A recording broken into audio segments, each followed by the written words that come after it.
Oi, boa noite. Agora, eu estou tendo um dia bem diferente hoje, especial, pregar aqui essa noite. Por causa de vocês, é uma igreja muito querida ao meu coração, mas também porque, inspirado pelo Davi, eu acho que essa é a primeira vez que eu prego de camiseta assim. Então eu falei para a Jéssica mais cedo, olha, aí eu chego aqui, ainda mais uma surpresa, o Gilson está vestido igual eu. Eu estou me sentindo meio fraco essa semana, então se eu cair aqui alguma coisa, chama ele que ele já está prontinho aí, do mesmo jeito. Então vocês, a maioria aqui, adultos, as crianças desceram, mas eu acho que ouviram qual foi o tema da EBF, né, essa semana. EBF significa o quê? Escola Bíblica de Férias, e as crianças estavam aprendendo sobre o Senhor Jesus. E qual era o tema? Estão lembrados? Jesus te vê. Eu não sei se você já parou para pensar nisso, mas essa experiência de ser visto ou não por outras pessoas é um pouco complexa e esquisita, não é? Eis o porquê. Ser visto é sinônimo de ser conhecido. E a nossa vida é marcada, por um lado, pelo desejo de sermos conhecidos, e por outro lado, pelo medo de sermos conhecidos. Todos nós temos dons, mas também inabilidades. Todos nós temos acertos, mas também fracassos e erros. Todos nós temos uma vida cheia de vitórias, mas também derrotas. E isso se dá na vida de todas as pessoas, desde pequenos, essa ambiguidade da experiência de ser visto. Então, se você tem filhos, um filhinho de 6 ou 7 anos, imagina que você falou para a criança não fazer alguma coisa, não bater no irmão, não subir no armário, não colocar o dedo no bolo antes dos parabéns. E se aquela criança é pega, e se você tem memórias quando você é pego fazendo aquilo, qual é a sensação? Puxa vida, me viram, minha mãe me viu, meu pai, minha avó me pegaram. Mas essa mesma criança, em outro momento, pode querer ser vista. Todas as semanas, na verdade, todos os dias na minha casa, as minhas filhas chegam com alguma coisa para eu ver. Alguma coisa que elas pintaram, ou criaram, ou algum salto novo que elas estão dando do sofá ao tapete. Elas dizem, pai, vem cá, vem ver, vem me ver fazendo isso. Eu quero ser vista por você. E elas se alegram nessa experiência. Imagine um adolescente também, ou um jovem, que vive com esse dilema de sua imagem pública, por exemplo, nas redes sociais, aquele recorte da vida, a viagem do final de semana, um dia feliz de trabalho, onde não teve muito engarrafamento no caminho, mas também com medo de ser visto nas suas fraquezas, inseguro em relação aos seus dons, como Deus lhe fez. Mas isso também caracteriza qualquer um de nós como adultos, velhos. Podemos sempre estar buscando afirmação por nossos esforços. Nós queremos ser vistos, não é? Preparou uma refeição em casa, os maridos aí lavaram a louça num dia para ajudar, né? Poxa, ninguém me viu, ninguém me afirmou, ninguém reconheceu, será que eu sou invisível? Então a gente vive nessa ambiguidade de experiências. Queremos ser vistos por um lado, não queremos ser vistos por outro, porque ser visto é ser conhecido. E nós temos medo de sermos conhecidos e rejeitados. Queremos ser vistos pelo que fazemos de bom, mas temos medo de ser conhecidos nas nossas inadequações e nos nossos erros. E é pensando nesse dilema e no tema Jesus te vê, que eu quero lhe convidar para pensar sobre duas verdades e um convite à luz da palavra de Deus essa noite, lá no Evangelho de João. Duas verdades sobre como Jesus nos vê e um convite do Senhor Jesus para nós. Vá lá para o Evangelho de João. Se você não tem uma Bíblia aí, pode ser o celular. Se não tem o celular, você tem os ouvidos, que na antiguidade quase ninguém tinha uma dessas aqui. Então todo mundo era bom de ouvido, prestava bastante atenção. Então eu vou ler essa passagem no Evangelho de João, capítulo 1, lá no versículo 35. E essa é uma história sobre 2 discípulos de João, o batizador, que começam a seguir a Jesus e a experiência deles. E aí no final entra um terceiro em cena. E nós vamos falar sobre esse terceiro discípulo, que aparece lá no final dessa história. Então diz assim: no dia seguinte, João estava outra vez na companhia de 2 dos seus discípulos, e vendo Jesus passar, disse: Eis o Cordeiro de Deus. Os 2 discípulos, ouvindo dizer isso, seguiram Jesus. Versículo 38. E Jesus, voltando-se e vendo que os seguiam, disse-lhes: O que vocês estão procurando? Eles disseram: Rabi, onde o Senhor mora? Rabi quer dizer mestre. Jesus respondeu: Venham ver. Então eles foram, viram onde Jesus estava morando e ficaram com ele aquele dia. Eram mais ou menos 4 da tarde.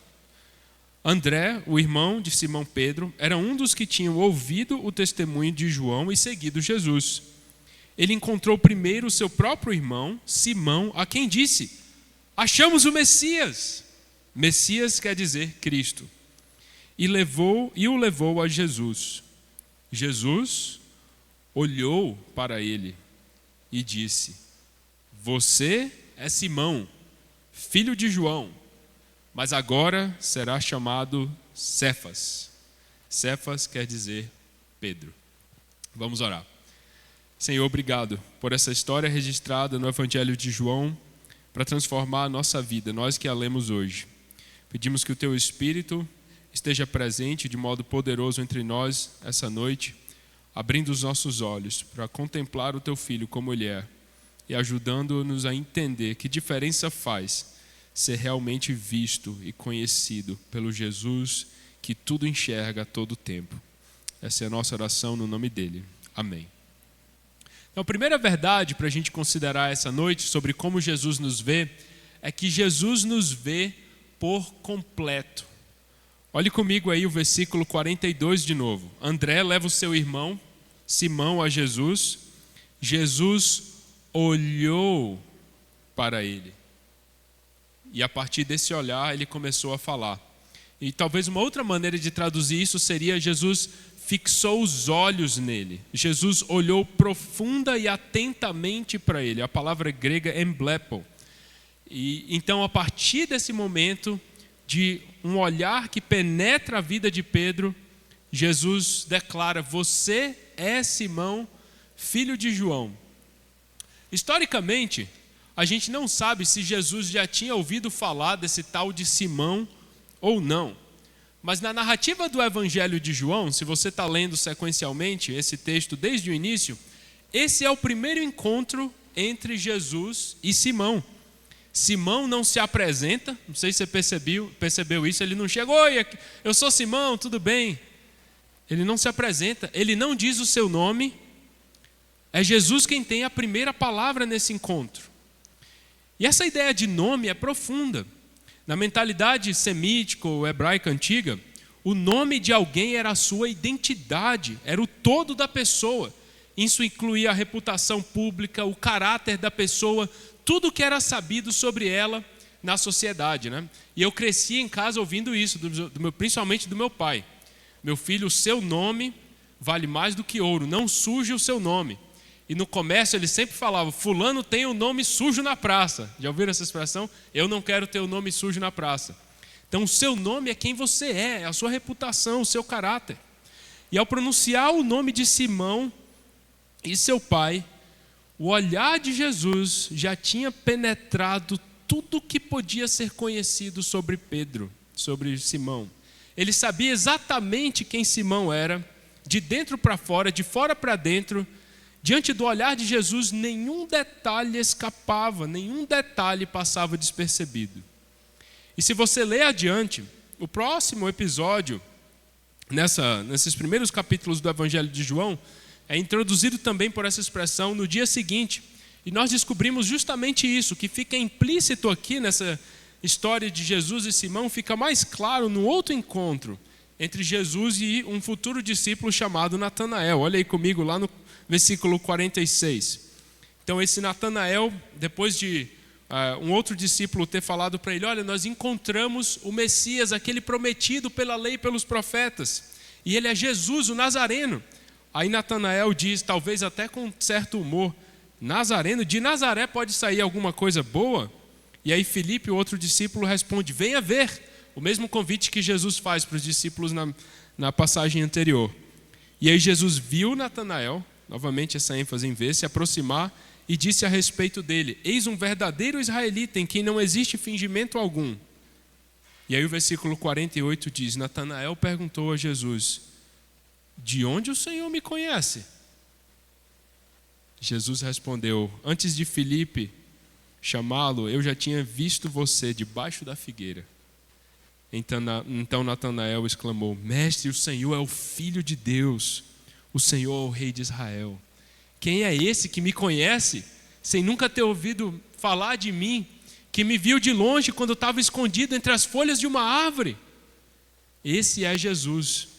E o mesmo Jesus que viu Natanael aqui por completo, o seu caráter e o seu corpo de longe escondido na figueira, é o Jesus que vê Pedro por completo, quando ele fixa o seu olhar nele e muda o seu nome. Da mesma maneira que Jesus fixou os seus olhos em Simão e o viu por completo, ele também vê quem nós somos por completo. Mas a nossa vida é dividida entre informações públicas e informações pessoais, não é verdade? Eu posso saber o seu nome, mas eu provavelmente não sei o seu CPF. A não ser que eu for te passar um Pix, quem sabe, né? Está o CPF lá. Eu posso até aprender o seu CPF, mas isso não significa que eu sei quanto você tem na sua conta bancária, porque essa é uma informação privada, pessoal. Eu posso perceber que você está desanimado, mas eu não consigo olhar no teu coração e ver as raízes do teu desânimo. No contexto de pastoreio, de família, de amizades mais profundas, essa linha que divide o público do pessoal, ela já não é tão marcada assim, porque a intimidade implica a revelação do que é oculto. Mas pare para pensar comigo. Nada disso se aplica à maneira como Jesus nos vê, como Ele vê a mim e como Ele vê a você. Nenhum cômodo da nossa vida é oculto a Jesus. Ele tem a chave mestre para todos os cômodos da casa da nossa alma. Ele vê tudo ao mesmo tempo, dos pensamentos, às atitudes, às ações. Ele conhece os seus maiores medos, os seus maiores erros, as coisas mais vergonhosas que você já fez. Ele conhece os seus anseios mais profundos, até os anseios que você não consegue expressar em palavras, que saem só em lágrimas às vezes. Quando você não sabia sobre Jesus, não tinha a mínima ideia de quem Ele era, ou tinha ouvido falar pouquíssimo dele, Ele conhecia também as suas maiores alegrias, as suas vitórias na vida, os momentos mais singelos. Ele estava lá, Ele viu tudo. Não há nada sobre mim, nada sobre você que esteja oculto aos olhos de Jesus. Ele vê tudo, Ele entende tudo, Ele conhece tudo sobre nós. E essa realidade, a meu ver, tanto nos conforta como nos faz baixar a bola.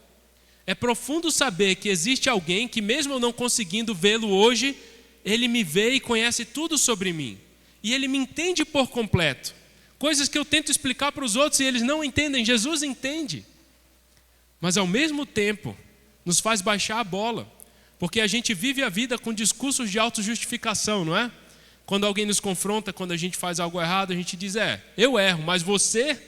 Ou eu errei por causa disso, por causa daquilo, e a gente se defende, né?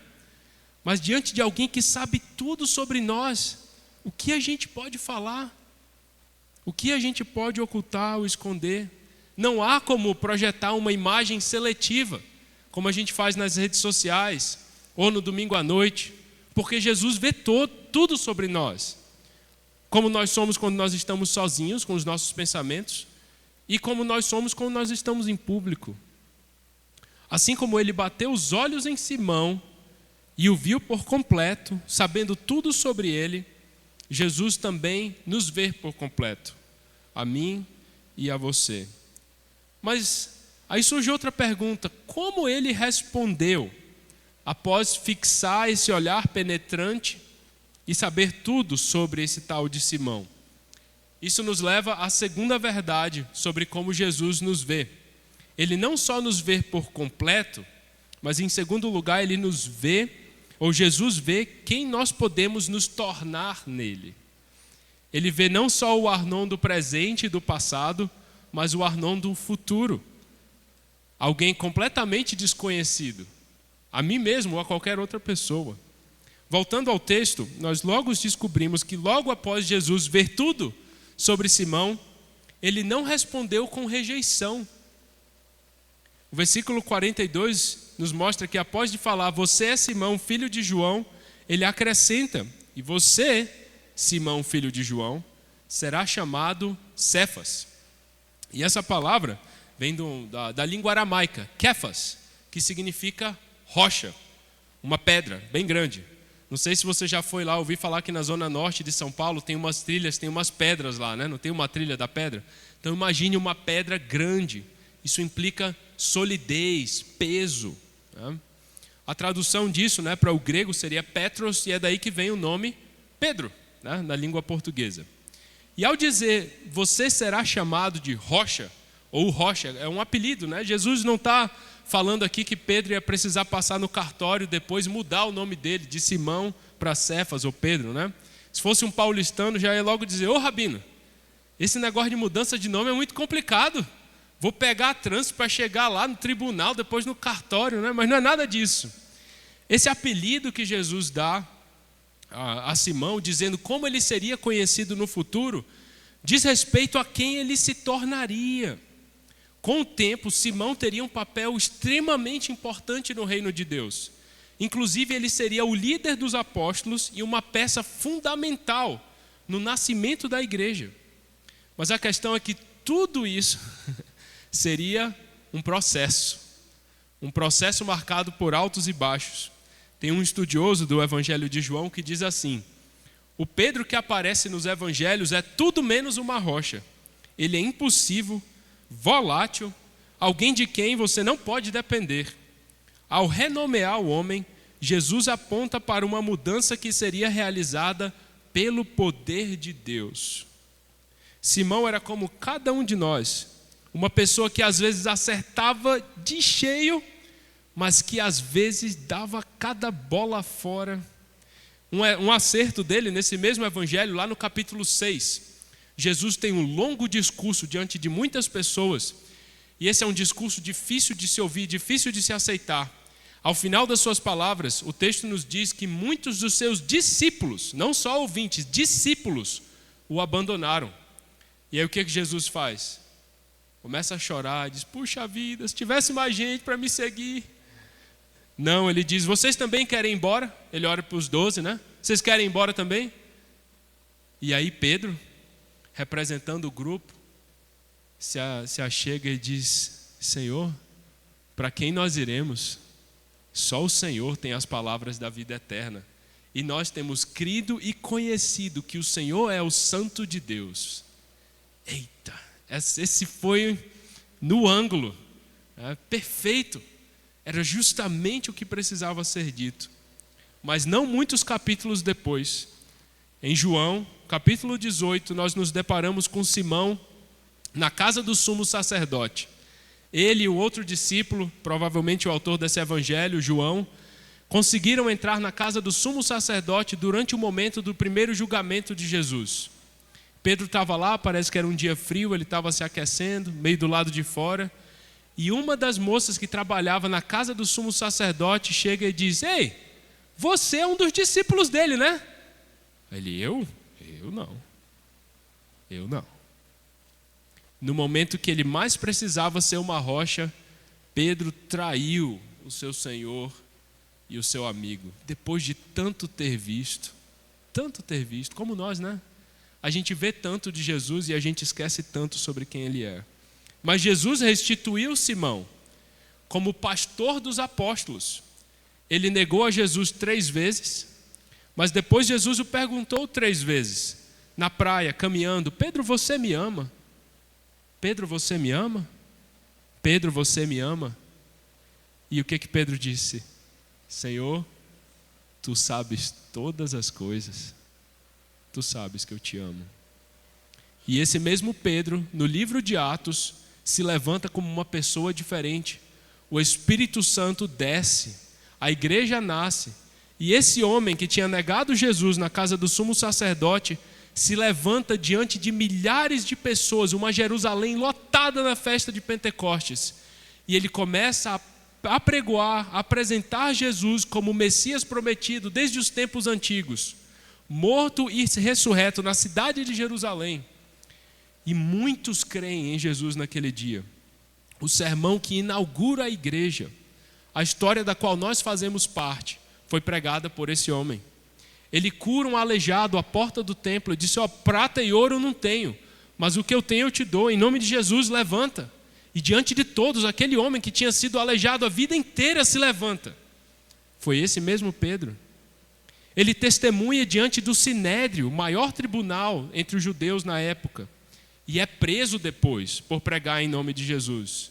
E quando ele é solto, sabe o que ele faz? Vai se esconder? Não, ele sai e prega de novo, enquanto alguns dos seus irmãos estão sendo perseguidos e até morrendo. Eu não sei como você entrou aqui essa noite. Eu não sei como você enxerga a si mesmo quando você olha para a sua própria vida. Talvez você está sobrecarregado, pensando nos erros do passado, ou nos dilemas do presente, que podem ser muitos. Talvez você olhe para a sua vida e diga: rapaz, você não tem ideia, eu não tenho jeito. Deus com certeza olha para mim e só vê fracassos, só vê pecados. Esse negócio de Jesus te ver, as crianças estão rindo, me dá pavor. Eu tenho medo de ser visto. Mas o mesmo Jesus que transformou Simão em Pedro, em pedra, em rocha, pode transformar a sua vida, pode transformar a minha vida. Não só numa transformação inicial, mas numa transformação que leva a vida inteira, nos altos e baixos, em meio às mudanças da vida. E essa passagem a gente não vai falar sobre isso hoje, ela é muito rica. É incrível. Os discípulos de João começam a seguir a Jesus, eles veem Jesus, seguem Jesus, Jesus olha para eles e diz: o que vocês estão procurando? Que no nível mais superficial pode dizer: por que vocês estão me seguindo, hein?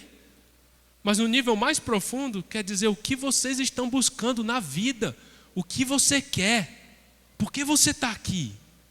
E essa é uma pergunta que nos atinge, e eles o chamam primeiro de rabino, lá no versículo 38, mas aí diz o texto, versículo 39, que eles foram, viram onde Jesus estava ficando, é o verbo grego meno, e ficaram com ele. De novo, ficaram, outra palavra em português, mas é o mesmo verbo, meno.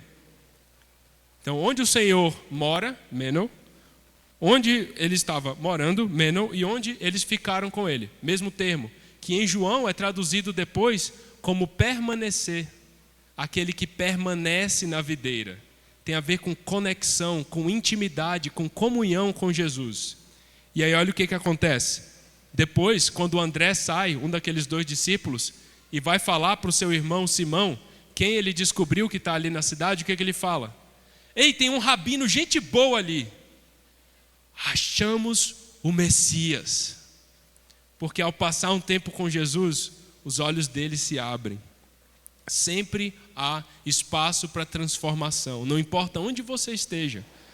Você pode estar ouvindo tudo isso pela primeira vez. Você pode dizer: rapaz, você não me conhece, você não sabe como a minha vida está. Mas Jesus vê, Jesus sabe. E Ele pode transformar você em uma pessoa que você jamais se veria sendo. Você pode estar andando com Jesus há muitos anos e ter vacilado várias vezes e ter vergonha disso. Ele te vê, Ele pode te levantar, te reerguer e te dar força para sair do momento de queda e ser uma pessoa grandemente usada por Ele, porque a sua história ainda não terminou. Essa semana na EBF me fez lembrar de uma pessoa que eu sinto muito por não ter conhecido nesse mundo. Vocês aqui que trabalham com crianças ou que estiveram ajudando essa semana sabem que tem alguns meninos, hein? E meninas que são difíceis, nos tiram do sério. Na verdade, qualquer criança em algum momento nos tira do sério. Eu era um desses meninos a propósito. Mas é aquela criança que está sempre chamando a atenção, mas por um lado não presta atenção quando os tios e as tias estão falando, não obedece, leva os outros para o mau caminho. E pensando na IBF, pensando na minha própria vida, eu me lembrei de uma outra pessoa, a história de um menininho chamado Howie. Ele nasceu no ano de 1924. Seus pais se separaram quando ele ainda era bem pequenininho, mais ou menos na ocasião do nascimento dele. Imagina o escândalo que era isso na década de 1920. Mas o Howie logo se mostrou um menino bem problemático, cheio de energia, mas também muito levado, impossível de controlar. Para vocês terem uma ideia, quando ele estava na 5ª série, ele bagunçou tanto na escola que a professora dele pegou uma corda, o amarrou na cadeira, pegou uma fita e tapou a boca dele. Já pensou isso? Você para no Instagram um negócio desse hoje em dia? Essa mesma professora, naquele mesmo ano, predisse que mais ou menos uns 5 alunos da turma iam parar na cadeia um dia. E um deles era o Howie. E dos 5 que ela mencionou, 3. Aquilo se concretizou. Mas sabe o que aconteceu? Jesus lançou o seu olhar sobre o pequeno Howie. Aquele menininho impossível conheceu e provou do amor encarnado. Através de pessoas, a professora da 6ª série dele, no ano seguinte chegou para ele e disse: eu ouço um monte de histórias sobre você, mas eu não acredito em nenhuma. Eu sei que você pode ser diferente. E o amor de Jesus transformou a vida do pequeno Howie. Mais tarde, quando um jovem adulto, ele foi estudar no Seminário Teológico de Dallas. Após a sua formatura, ele foi ser pastor, mas se destacou tanto que o seminário decidiu chamá-lo de volta. Vem trabalhar aqui, a gente quer que você seja um professor. E por 52 anos da sua vida, o Howie foi professor e mentor de alguns dos maiores pregadores dos últimos 50 anos. Existem milhares de pessoas, não só nos Estados Unidos, mas mundo afora, através de programas de rádio, que ouvem o Evangelho e a Palavra de Deus todas as semanas, através de pessoas que foram treinadas, discipuladas e pastoreadas pelo menino Howie, que cresceu e ficou diferente. Ele viajou durante os seus 52 anos de ministério para mais de 80 países para falar de Jesus e abrir as escrituras com as pessoas. Ele foi convidado para ser capelão dos Dallas Cowboys, é o time de futebol americano lá da cidade de Dallas. Ao longo de sua trajetória, ele escreveu 16 livros. Até hoje, no seminário de Dallas, nos referimos ao Howie como o professor. Prof. Ele é o professor. No caminho de Jesus, o pequeno e problemático Howie se transformou no grande Howard Hendricks, um dos professores mais conhecidos nos Estados Unidos, inclusive no seminário de Dallas, durante o século XX. A esposa dele, a dona Jean, tem 98 anos de idade e ela ainda está servindo ao Senhor. Inclusive, aos 96, ela entrou em contato com o seminário e disse: tem alguma esposa de um seminarista aí que está precisando de alguém para ser uma mentora para ela? E aí a diretora do departamento das esposas de seminaristas disse: eu conheço uma que vai dar certo com você, a Jéssica. Aí entrou em contato com a Jéssica e por 2 anos a Jéssica se reuniu com a dona Jean na casa dela. E ela contava história atrás de história do agir de Deus ao longo de muitos anos. Uma pessoa de 98 anos nos perguntando: vocês já foram para Recife? E São Paulo, como é que está esses dias? Sabendo o nome das cidades no Brasil que ela tinha visitado há sabe lá quantas décadas. Então, quando você pensa na sua vida, lembre do Howie. Não importa onde você esteja nessa trajetória. Lembre de Simão, que se tornou rocha, se tornou pedra por causa de Jesus. Jesus nos vê por completo. E em vez de nos rejeitar diante de tudo que Ele vê, Ele pode ver o que nós nos tornaremos quando nos tornamos seguidores dEle. Mas eu falei que a gente falaria de 2 verdades e um convite. Então agora é hora de reverter um pouquinho a coisa e considerar um outro lado dessa história. Fica a pergunta, né? Nós somos vistos por Jesus. Ele nos conhece por completo, mas será que nós vemos Jesus por quem Ele é? E eu não sei se você percebeu isso, que o nosso texto é repleto de verbos ver ou enxergar. E logo no início da passagem, olha aí comigo o versículo 36, né? João Batista estava pregando, 2 dos seus discípulos estavam lá, Jesus está passando nas ruas de Betânia, e olha o que o texto diz: vendo. E nesse texto inteiro tem vários verbos gregos para ver ou enxergar, mas esse aqui, do versículo 36, é o mesmo do versículo 42, do olhar de Jesus. João fixou os olhos, Está vendo aquele ali? Esse aí é o Cordeiro de Deus.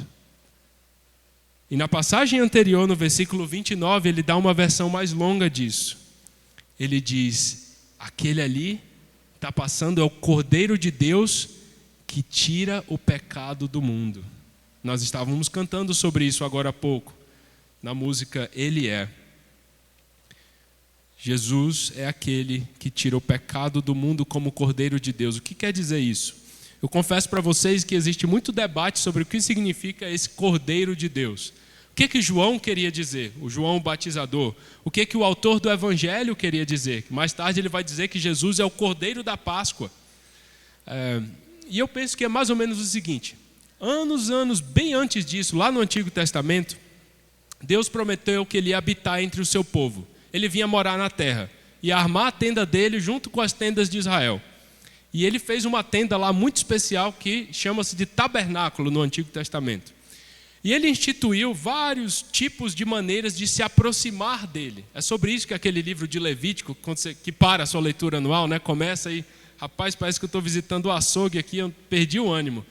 Tem muita coisa ali sobre como Deus quer que nós nos aproximemos dele, sobre Deus comendo com pessoas, na sua tenda, na sua casa, na terra. É um livro muito profundo. Mas dentre os vários modos de aproximação de Deus, existia um rito muito importante chamado o Dia da Expiação.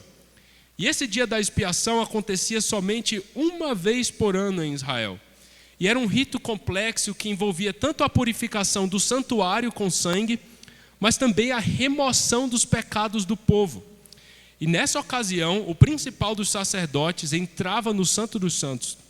Mas um dos detalhes desse rito, que demorava várias horas, é que eles traziam um bode para a presença ali do sumo sacerdote, e ele colocava as duas mãos sobre esse bode, representando a transferência do pecado de toda a nação de Israel para aquele bode. E aquele bode era levado para fora do acampamento e solto no deserto, expulso da presença do lugar santo onde Deus habitava e onde Israel desfrutava da presença de Deus. E aquele ato simbolizava a remoção, a retirada completa dos pecados do povo, que estava sendo levado simbolicamente para o deserto através daquele animal. No dia da expiação, tudo que poderia comprometer a habitação de Deus entre o povo era removido. Anos após a instituição desse dia especial, o Yom Kippur, o dia da expiação, o livro do profeta Isaías fala sobre alguém que viria no futuro. Ele era meio rei, meio sacerdote, meio profeta, uma figura um tanto enigmática, chamada de servo do Senhor, servo de Adonai. E ele sofreria terrivelmente por causa da culpa da nação de Israel. E lá Isaías, no capítulo 56, ou 53, no versículo 6, esse servo sofredor é comparado, abro aspas, com um cordeiro levado para o abate, fecha aspas. E depois disso, lá no versículo 10, 11, disse que esse cordeiro carregaria os pecados de muitos. Com isso em mente, nós podemos voltar para as palavras de João. O Cordeiro de Deus que tira, que carrega e leva para longe o pecado do mundo. No sistema de sacrifícios do Antigo Testamento, o ofertante trazia o cordeiro para a purificação de si mesmo e em nome da sua família às vezes. Mas Jesus é o cordeiro que o próprio Deus apresenta. No sistema sacrificial do Antigo Testamento, a purificação era realizada pelo povo, todos aqueles que estavam na comunidade da fé. Mas aqui, o cordeiro que Deus apresenta é capaz de remover os pecados do mundo inteiro. Carregar sobre si todo o ato vergonhoso, toda transgressão, toda maldade, todo deslize, todo vacilo, grande ou pequeno. Deus providenciou em Jesus a remoção definitiva do pecado, de tudo aquilo que nos separa dele. E no futuro, o livro de Apocalipse fala que esse mesmo cordeiro que foi morto é o cordeiro vitorioso que rasgará os céus, descerá à terra e estabelecerá o seu reino num mundo onde não haverá mais choro, ou lágrima, ou dor de qualquer tipo. Uma criação completamente nova. O Jesus que nos vê por completo, que te vê por completo, de dentro para fora, não nos rejeitou. Ele nos amou ao ponto de levar sobre si a nossa culpa. Tudo aquilo que nos separava de Deus foi removido na cruz e no sepulcro vazio.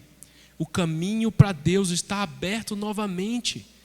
E não é um caminho para quem tem dinheiro, para quem tem poder, para quem conhece alguém que conhece alguém. É um caminho para qualquer pessoa que, junto com João e junto com muitos outros ao longo da história, diz: esse Jesus que me vê, ele é o Cordeiro de Deus. Ele é aquele que é capaz de tirar o meu pecado, porque ele carregou tudo sobre si. Ele é aquele que abriu um caminho para que eu pudesse ter comunhão com Deus, para que eu, que fui criado para Deus, pudesse novamente viver na presença dele. Vida abundante, vida eterna, vida de verdade, no mundo marcado por morte, por tristeza, por instabilidade. Talvez você diga: rapaz, você não tem ideia, minha vida é uma bagunça.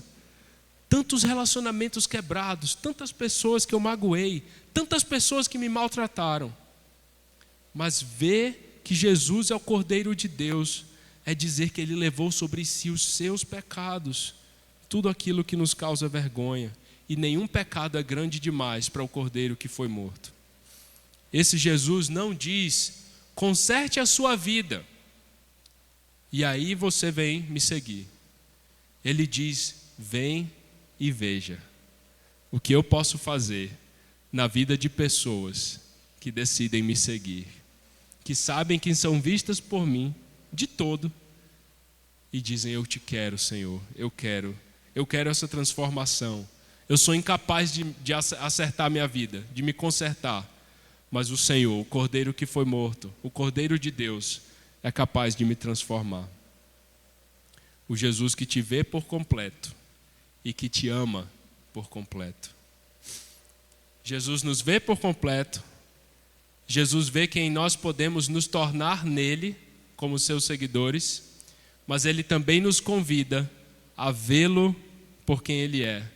O Cordeiro de Deus, o Filho de Deus, aquele que abriu o caminho para que nós tivéssemos comunhão com o nosso Criador, o único que nos satisfaz. Não importa como você chegou aqui essa noite, se você é membro dessa igreja, se essa é a sua primeira vez aqui, se você prega a Bíblia toda semana, não importa quem você seja, Jesus te vê por completo, Jesus te ama por completo, e Ele pode fazer na sua vida muito mais do que você pode imaginar. Tudo o que Ele diz é: olhe para mim, eu te vejo, você me vê? Você me vê? Se sim, Ele diz: me siga, porque eu vou te transformar em uma nova pessoa. Vamos orar. Senhor, nós agradecemos pela Tua palavra. É um pouco assustador pensar que alguém, mesmo alguém que a gente não está vendo com os nossos olhos, nos vê por completo. Tudo sobre nós é conhecido por Ti, Senhor. Mas é ainda mais impactante pensar que o Deus que vê tudo é o Deus que mesmo assim nos amou, ao ponto de enviar Seu Filho, o Cordeiro de Deus, para carregar sobre si os nossos pecados e transformar a nossa vida e nos tornar pessoas que nós nem conseguiríamos imaginar que poderíamos nos tornar por causa dele. Eu peço que essa noite todos que estão aqui, Senhor, de alguma maneira ouçam essa palavra do Senhor e sejam tocados pelo Teu Espírito. E que se há alguém que está aqui hoje e que ainda nunca se sentiu visto com amor por ninguém, que hoje o olhar de Jesus caia sobre essa pessoa e ela entenda, Senhor, tudo que o Senhor fez por ela. Que essa pessoa entenda a profundeza do Teu amor e o Teu convite profundo para uma vida completamente transformada, uma vida que o Senhor tem capaz de forjar por causa do Teu amor, por causa da Tua graça, porque o Senhor é capaz, o Senhor é poderoso para fazer infinitamente mais do que nós podemos pensar ou até mesmo pedir. E é a Ti que nós entregamos o nosso coração, todo o nosso louvor e o nosso ser essa noite. Amém.